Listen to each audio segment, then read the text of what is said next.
ورحمۃ اللہ وبرکاتہ۔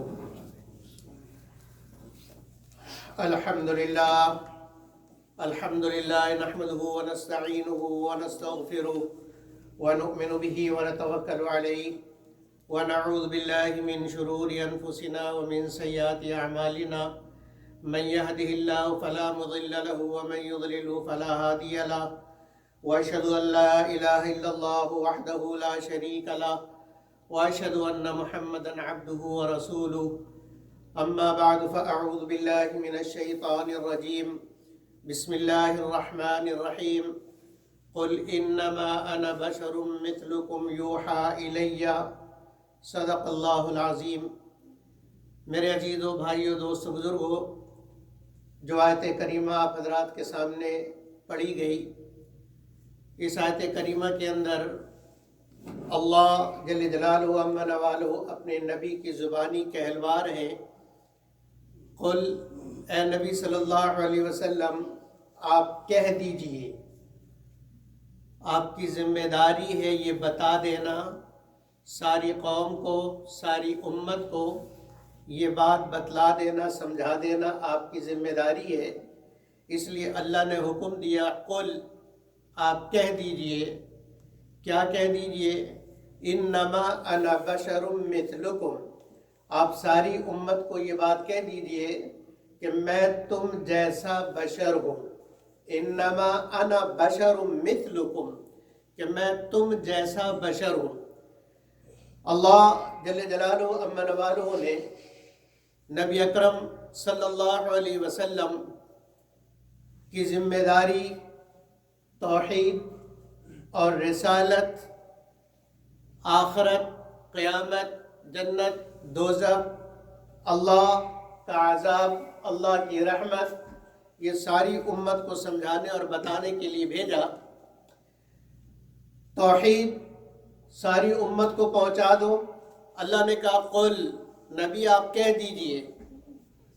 ہم اس بات پر قرآن کے اسلوب پر غور کریں کہ قرآن نے توحید کے لیے کہا، قل، اے نبی آپ کہہ دیجئے، اللہ احد، قل هو اللہ احد، نبی جی آپ کہہ دیجئے کہ وہ اللہ ایک ہے، یکتا ہے، اکیلا ہے۔ اسی طریقے سے فرمایا، جیسے اللہ کی توحید کا سارے عالم میں اعلان کرنا اور لوگوں کو اس بات کی طرف لانا یہ نبی کی ذمہ داری اللہ نے بنائی، ایسے ہی اللہ نے نبی اکرم صلی اللہ علیہ وسلم کی یہ ذمہ داری بنائی کہ اپنی رسالت ساری امت کو بتلانا ہے کہ میں اللہ کا رسول ہوں۔ قرآن کہتا ہے، قل، نبی جی آپ کہہ دیجئے، یا ایھا الناس انی رسول اللہ الیکم جمیعا، نبی جی آپ کہہ دیجئے کہ میں تم سارے انسانوں کی طرف اللہ کا رسول بنا کر بھیجا گیا ہوں۔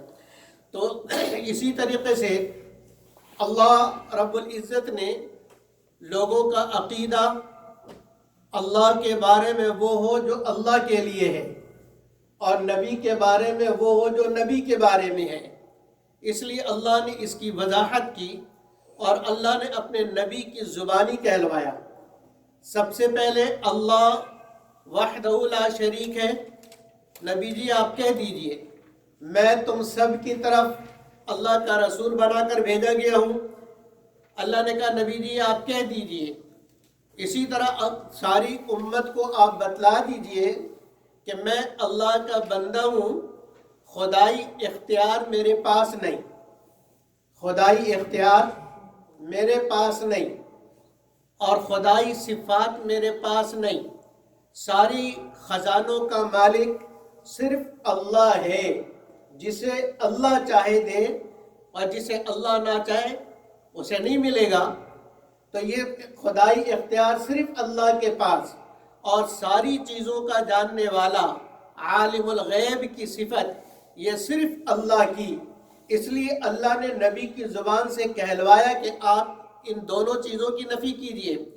قل، اے نبی جی آپ کہہ دیجئے، لا اقول لکم عندی خزائن اللہ، لوگوں سے یہ کہہ دیجئے، لا اقول لکم، لوگوں میں یہ نہیں کہتا، عندی خزائن اللہ، کہ اللہ کے سارے خزانے میرے پاس ہیں۔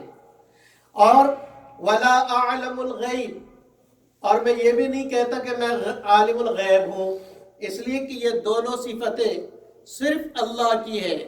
تو جی پھر آپ کیا ہیں؟ کہ آپ قل، اب آپ ان کو بتائیے، انما انا بشر مثلکم، میں رسول ہوں، توحید کا پیغام لے کر آیا ہوں، رسالت کا پیغام لے کر آیا ہوں، خدا کی خدائی میں شریک نہیں، خدائی کے خزانوں کا مالک نہیں، خدائی صفات کا حامل نہیں، خدا کی صفات خدا کے ساتھ ہے، وہ میرے ساتھ نہیں، نہ سارے خزانے میرے پاس، اور نہ میں عالم الغیب ہوں۔ پھر آپ کیا ہیں؟ قل، اے نبی جی آپ کہہ دیجئے، انما انا بشر مثلکم، کہ میں تم جیسا انسان ہوں اور تم جیسا بشر ہوں۔ یہ اللہ جل جلالہ و عم نوالہ نے کیوں کہلوایا؟ اس لیے کہ ہمیشہ سے نوح علیہ السلام سے لے کر امام الانبیاء جناب رسول اللہ صلی اللہ علیہ وسلم تک جتنے انبیاء علیہ السلام آئے ہیں، اور ان کی قوموں نے ان کا انکار کیا اور ان کو ماننے سے پش و پیش کرتے رہے، انکار کیا، جھوٹا کہا، کذاب کہا، کیوں؟ اور نبوت اور رسالت کا ان کو حقدار نہیں سمجھا کہ تمہیں کیسے رسالت مل سکتی ہے، تم کیسے نبی ہو سکتے ہو۔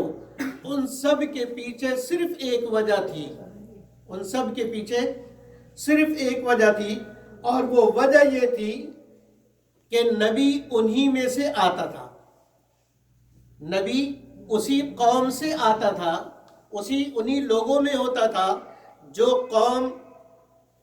قوم تھی نبی اسی قوم کا تھا۔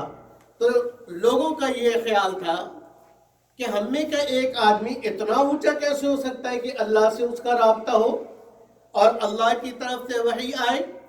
تو یہ اعتراض چونکہ نوح علیہ السلام کے وقت سے چل رہا تھا کہ لوگ بشریت نبی کا، بشریت انبیاء کا انکار کرتے تھے کہ نبی بشر نہیں ہو سکتا، نبی انسان نہیں ہو سکتا، اس لیے کہ انسان ہو، ہم جیسا انسان ہو اور نبی بن جائے اور اللہ اس کے اوپر کوئی چیز نازل کرے، یہ ممکن نہیں ہے، اس لیے وہ مانتے نہیں تھے۔ نوح علیہ السلام نے قوم نے کیا کہا؟ او عجبتم ان جاءکم ذکر من ربکم علی رجل منکم، تم نے سنا یہ عجیب بات ہے کہ تم میں کا ایک آدمی یہ دعویٰ کرتا ہے، یعنی نوح علیہ السلام، کہ میرے اوپر اللہ کی طرف سے وحی آتی ہے، یہ تو بڑی تعجب کی بات ہے۔ اسی طرح قوم ہود نے کہا اب عجبتم ان جاءکم ذکر من ربکم علی رجل منکم لینذرکم، کہ تم لوگوں نے سنا، یہ جو وڈیرے جمع ہوتے ہیں اور جمع ہو کر اپنے پبلک کو، لوگوں کو جمع کر کے کہتے ہیں کہ تم لوگوں نے بات سنی، اور اس سے مقصد استہزاء اور مذاق اڑانا تھا کہ یہ آدمی جو یہ دعویٰ کر رہے کہ میں اللہ کا رسول ہوں اور اللہ کی طرف سے میرے اوپر وحی آ رہی ہے اور میں اللہ کا پیغام تمہیں پہنچانے آیا ہوں، یہ تو پاگل ہے، مجنون سارے نبیوں کو کہا گیا، کذاب سارے نبیوں کو کہا گیا، اور اس کی وجہ صرف یہ ہے ابشر یہدوننا، کیا ایک انسان ہمیں ہدایت کرے گا؟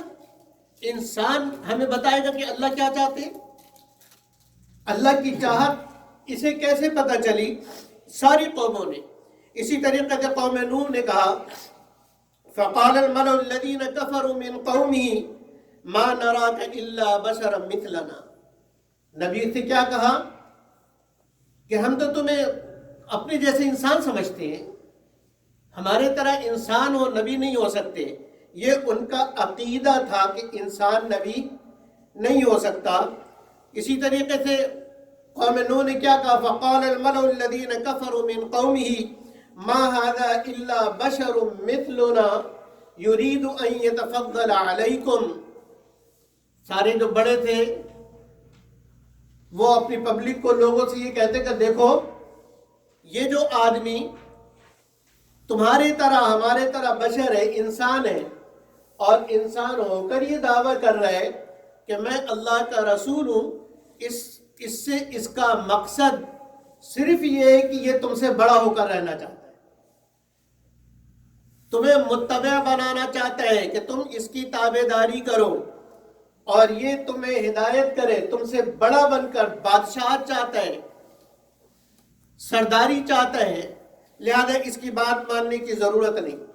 اسی طرح قوم عاد نے کہا ما ھذا الا بشر مثلکم، یہ تو تمہارے طرح بشر ہے۔ کیوں بشر کیوں ہے؟ یأکل مما تأکلون منہ، دیکھو دلیل دے رہا، قوم کا سردار دلیل دے رہا کہ دیکھو دلیل کیا ہے کہ یہ انسان ہے۔ یأکل مما تأکلون منہ، جو تم کھاتے ہو یہ بھی وہی کھاتا ہے۔ وَيَشْرَبُونَ مِمَّا تَشْرَبُونَ، اور وَيَشْرَبُ مِمَّا جو تم پیتے ہو وہی یہ پیتا ہے، تو کھانے پینے میں کوئی فرق نہیں، تو یہ ہم میں نبی کیسے بن سکتا ہے؟ ہم میں نبی کیسے بن سکتا ہے؟ اسی طریقے سے ما انت الا بشر مثلنا، قوم سمود نے کہا، اور پھر قوم سمود کے بڑوں نے یہ کہا فَقَالُوا أَبَشَرًا مِنَّا وَاحِدًا نَتَّبِعُهُ، کیا ایک انسان کی ہم اتباع کر لیں، ایک انسان کو ہم اپنا بادشاہ بنا لیں؟ وہ صرف بادشاہی چاہتا ہے، بڑائی چاہتا ہے، اس کے علاوہ اس کا کوئی مقصد نہیں۔ اس لیے کہ ما انزل اللہ علی بشر من شیء، کہ کسی بشر پر اللہ کوئی چیز نازل کرتا ہی نہیں، کسی بشر پر اللہ کوئی چیز نازل نہیں کرتا ہے۔ یہ ان لوگوں کا عقیدہ تھا۔ قوم نوح، قوم عاد، قوم سمود، قوم شعیب، یہ جتنی بڑی بڑی قومیں جن کا اثر تھا، جن کا ذکر قرآن نے کیا، ان سب کا مشترکہ عقیدہ کیا تھا کہ بشر رسول نہیں ہوتا۔ مشترکہ عقیدہ کیا تھا؟ کہ بشر رسول نہیں ہو سکتا۔ رسول کے لیے ضروری ہے کہ وہ انسان نہ ہو، رسول کے لیے ضروری کیا ہے؟ کہ وہ انسان نہ ہو، وہ فرشتہ ہو، اوپر سے آیا ہو اور آ کے اعلان کرے کہ میں اللہ کا رسول ہوں۔ یہ ان سب کا عقیدہ تھا۔ اسی طریقے سے قومیں آگے بڑھتی گئی۔ جب نبی اکرم صلی اللہ علیہ وسلم نے نبوت کا اعلان کیا تو اس وقت بھی مشرکین مکہ جمع ہوئے۔ میں یہ سب اس لیے بیان کر رہا ہوں تاکہ عقیدہ سب کا آپ کو معلوم ہو جائے کہ پچھلی قوموں نے کیوں نہیں مانا، اور ہمارے لیے اپنے نبی صلی اللہ علیہ وسلم کے لیے کیا عقیدہ رکھنا ضروری ہے، اور وہ قومیں ناکام کیوں ہوئی، انہوں نے اپنے رسول کی اتباع کیوں نہیں کی، اپنے رسول کی تابع داری کیوں نہیں کی، اور جنت کے مستحق کیوں نہیں ہوئے، اور دنیا کے اندر اللہ کے عذاب اور آخرت میں ہمیشہ کی رسوائی کا سبب اور ذریعہ کیوں بن گئے، ان کے لیے ناکامی کیوں لکھ دی گئی؟ اس لیے کہ انہوں نے اپنے رسول کی اتباع نہیں کی۔ نبی اکرم صلی اللہ علیہ وسلم نے مکہ مکرمہ میں جب اعلان کیا نبوت کا اور کہا یا ایھا الناس قولوا لا الہ الا اللہ تفلحوا، انسانوں لا الہ الا اللہ کہہ لو تو کامیاب ہوگے، مشرکین سارے جمع ہوئے۔ بچپن سے ان کو معلوم تھا کہ یہ تو عبد المطلب کا پوتا ہے۔ کس کا پوتا ہے؟ عبد المطلب کا پوتا ہے، ابو طالب کا بھتیجا ہے، عبداللہ کا بیٹا ہے، آمنہ کا لخت جگر ہے، خدیجہ کا شوہر ہے، وہ سب جانتے تھے۔ اس لیے انہوں نے میٹنگ بلائی۔ وَأَسَرُّوا النَّجْوَى الَّذِينَ ظَلَمُوا هَلْ هَذَا إِلَّا بَشَرٌ مِثْلُكُمْ، وہی بشر والا مسئلہ، هَلْ هَذَا إِلَّا بَشَرٌ مِثْلُكُمْ أَفَتَأْتُونَ السِّحْرَ وَأَنْتُمْ تُبْصِرُونَ۔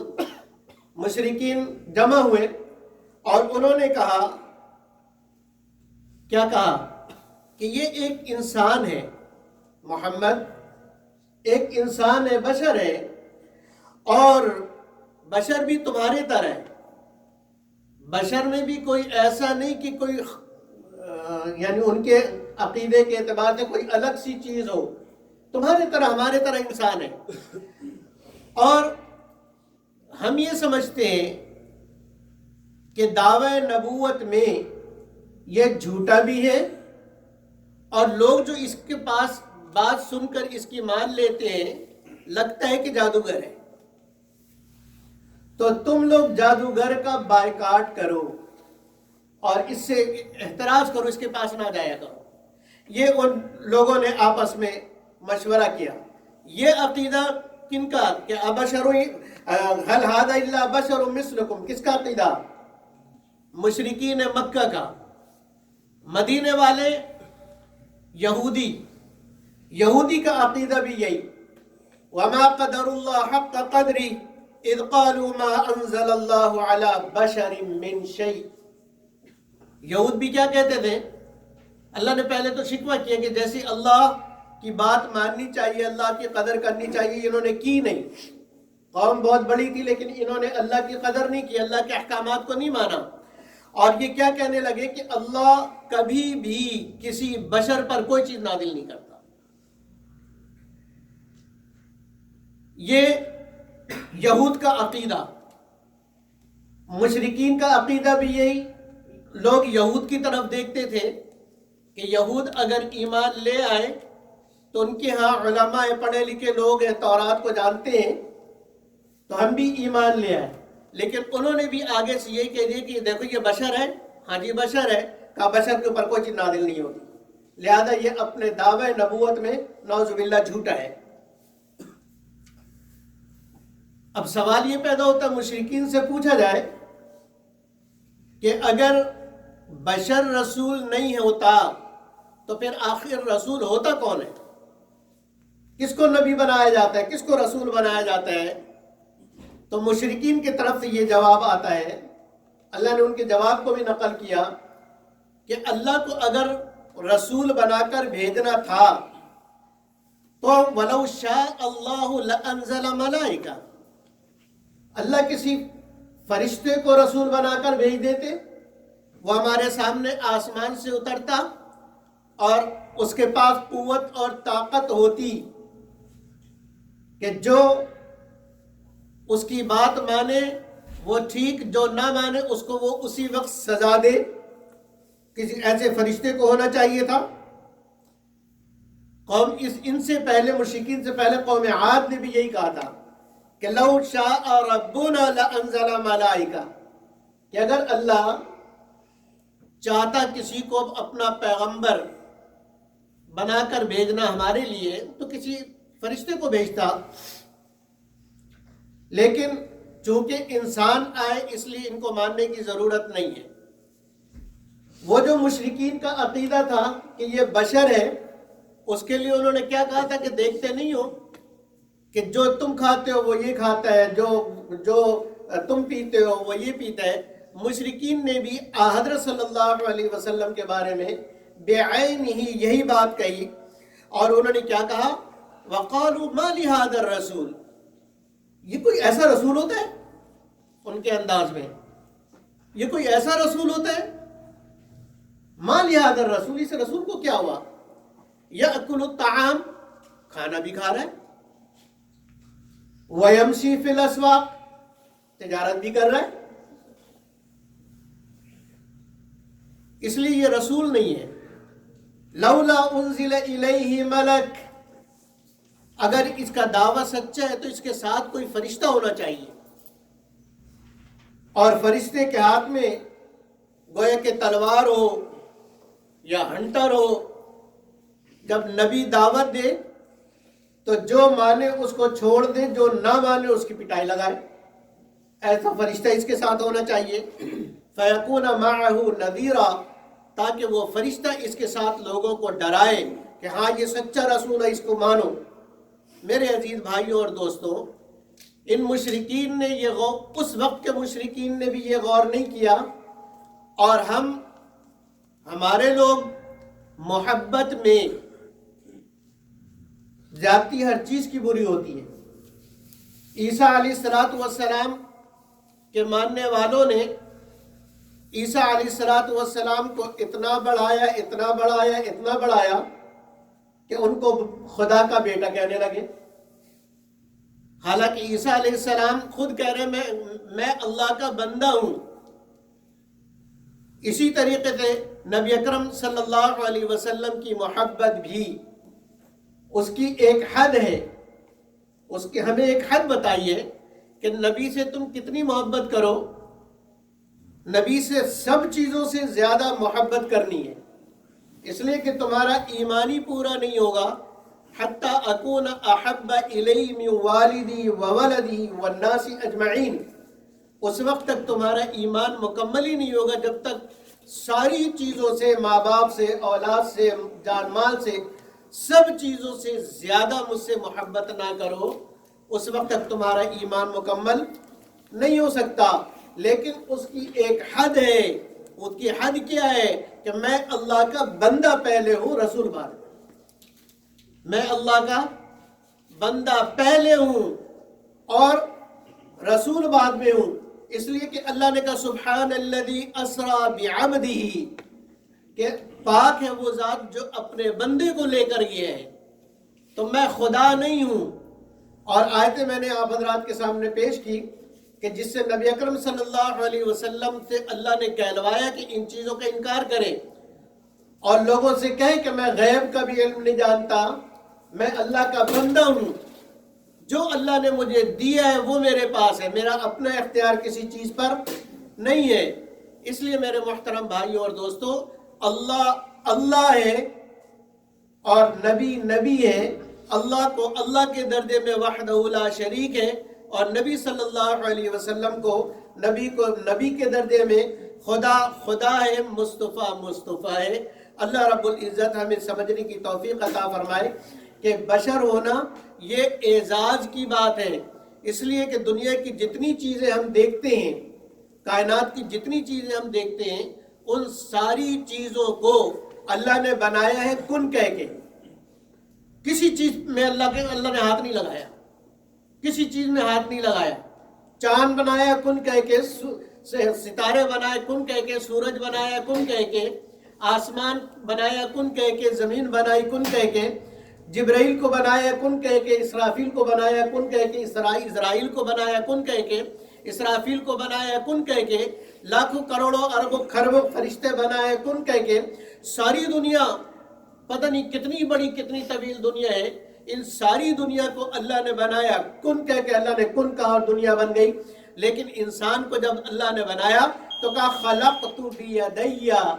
خلقت بیدی، انسان کو میں نے اپنے دونوں ہاتھوں سے بنایا۔ تو انسان کو جو فضیلت ہے، بشر کو جو فضیلت ہے، وہ فضیلت فرشتے کو بھی حاصل نہیں ہے۔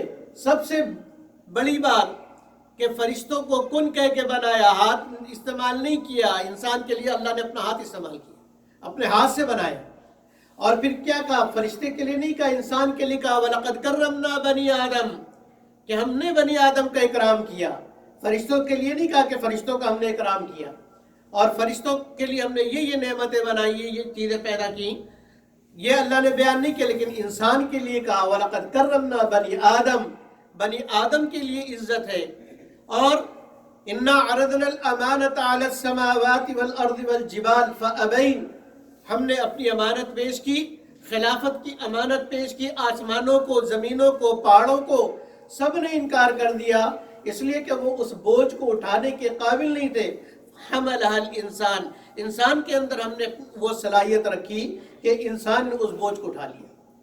تو سب سے بڑی فضیلت انسان ہونا یعنی بشر ہونا، یہ نور ہونے سے زیادہ بڑی فضیلت ہے، نور ہونے سے زیادہ بڑی فضیلت ہے۔ اور بشر کی اس فضیلت کا سب سے پہلے انکار کرنے والا کون ہے؟ شیطان ہے۔ جب اللہ نے کہا کہ میں نے بنایا ہے سجدہ کرو، تو سب نے سجدہ کیا الا ابلیس ابا واستکبر وکان من الکافرین۔ پھر اللہ نے اس سے پوچھا کہ تکبر کی وجہ سے تم سجدہ نہیں کر رہے ہو یا میرے بات کا انکار کر رہے ہو؟ تو شیطان کیا دلیل دیتا ہے؟ میں اس سے بہتر ہوں، خلقتہ من طین خلقتنی من نار وخلقتہ من طین، میں اس سے اعلیٰ اس لیے کہ میں بنا ہوں آگ سے، یہ بنا ہے مٹی سے، آگ اوپر کو جاتی ہے، مٹی نیچے کو جاتی ہے، تو میں افضل۔ اس نے یہ نہیں دیکھا کہ اللہ نے اس کو خود پیار سے بنایا ہے۔ تو انسان کی بشریت کا سب سے پہلے انکار کرنے والا شیطان، نتیجہ کیا نکلا؟ اخرج انک رجیم، دور ہو جا، تم مردود ہے اور تیرے لیے جہنم ہے۔ لَأَمْلَأَنَّكَ جَهَنَّمَ مِنْكُمْ أَجْمَعِينَ، میں تم سارے شیطانوں کو جہنم کے اندر ڈال دوں گا اور جہنم سے تم کو بھر دوں گا۔ اس لیے میرے محترم بھائیوں اور دوستوں، نبی کی بشریت کے عقیدے کے خلاف عقیدہ رکھ کر ہم شیطان کے ساتھی نہ بنے، صحابہ کے ساتھی بنے جنہوں نے نبی کو نبی سمجھا اور نبی صلی اللہ علیہ وسلم کو عبدہ پہلے کہا و رسولہ بعد میں کہا۔ اگر نکال سکتے ہو تو سبحان الذی اسری سے عبدہ کو نکالو، نماز کے اندر سے اتحیاتو کے اندر اشہد ان لا الہ الا اللہ واشہد ان محمدًا عبدہ پہلے و رسولہ بعد میں ہے، وہاں عبدہ نکالو اگر نبی صلی اللہ علیہ وسلم کو عبد اور بشر نہیں مانتے۔ اللہ رب العزت ہمارے صحیح عقیدے پر قائم و دائم رہنے کی توفیق عطا فرمائے۔ وآخر دعوانا ان الحمدللہ رب العالمین۔ سنتیں پڑھ لی۔